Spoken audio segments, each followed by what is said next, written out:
नमस्कार, आप देख रहे हैं जे प्राइम भारत और मैं हूं आपके साथ ज्योतिका।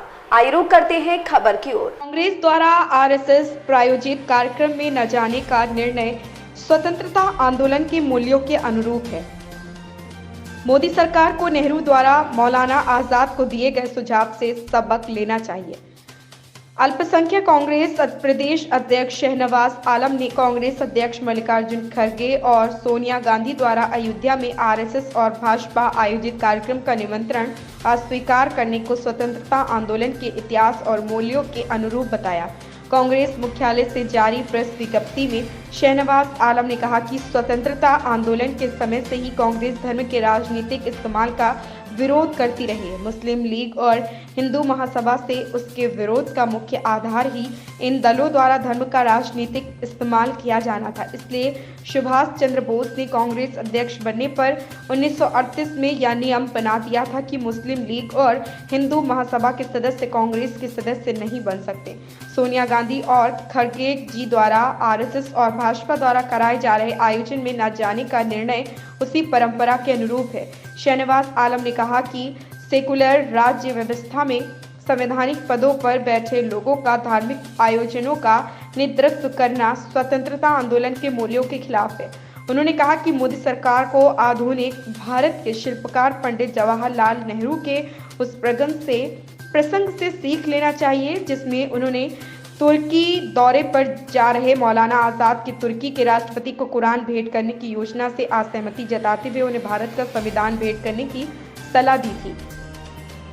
नेहरू का मत था कि धार्मिक ग्रंथों के बजाय हमारा संविधान हो, वो सबसे विशिष्ट भेंट है जो हम दुनिया को दे सकते हैं। शहनवाज आलम ने कहा कि आज जब शासकीय मशीनरी के दुरुपयोग से संविधान विरोधी हिंदुत्ववादी नैरेटिव प्रचारित किया जा रहा है, तब 12 मई 1940 को बंगाल के झारग्राम में दिया गया नेताजी सुभाष चंद्र बोस का भाषण हमें याद करना चाहिए, जिसमें उन्होंने कहा था कि हिंदू महासभा ने त्रिशूलधारी सन्यासी और सन्यासियों को वोट मांगने के लिए जुटा दिया है। त्रिशूल और भगवा लबादा देखते ही हिंदू सम्मान में सिर झुका देते हैं। धर्म का फायदा उठाकर इससे अपवित्र करते हुए हिंदू महासभा ने राजनीति में प्रवेश किया।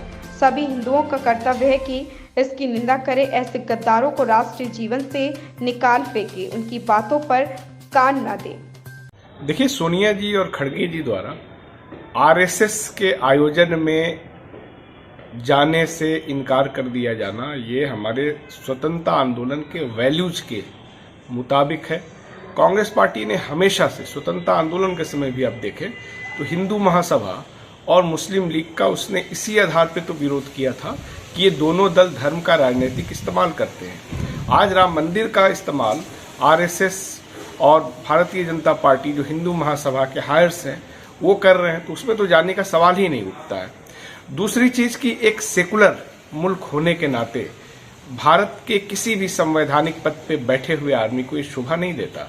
मोदी सरकार को पंडित जवाहरलाल नेहरू के मौलाना आजाद को दिए गए उस सुझाव से सबक लेना चाहिए, जिसमें मौलाना आजाद तुर्की जा रहे थे एक ऑफिशियल विजिट पे और वो वहाँ के शासक को भारत के तरफ से कुरान शरीफ की प्रति भेंट करना चाह रहे थे। नेहरू जी ने उनको सुझाव दिया कि ऐसा करना ठीक नहीं होगा, हम एक सेकुलर मुल्क है और अगर बाहर किसी को गिफ्ट देना है तो हमारा जो संविधान है वो सबसे उत्कृष्ट गिफ्ट हो सकता है जो हम दुनिया को दिखा सकते हैं, इसलिए आपको ये देना चाहिए। उन्होंने यही दिया भी। तो ये वैल्यूज हैं जिसपे कांग्रेस यकीन करती है।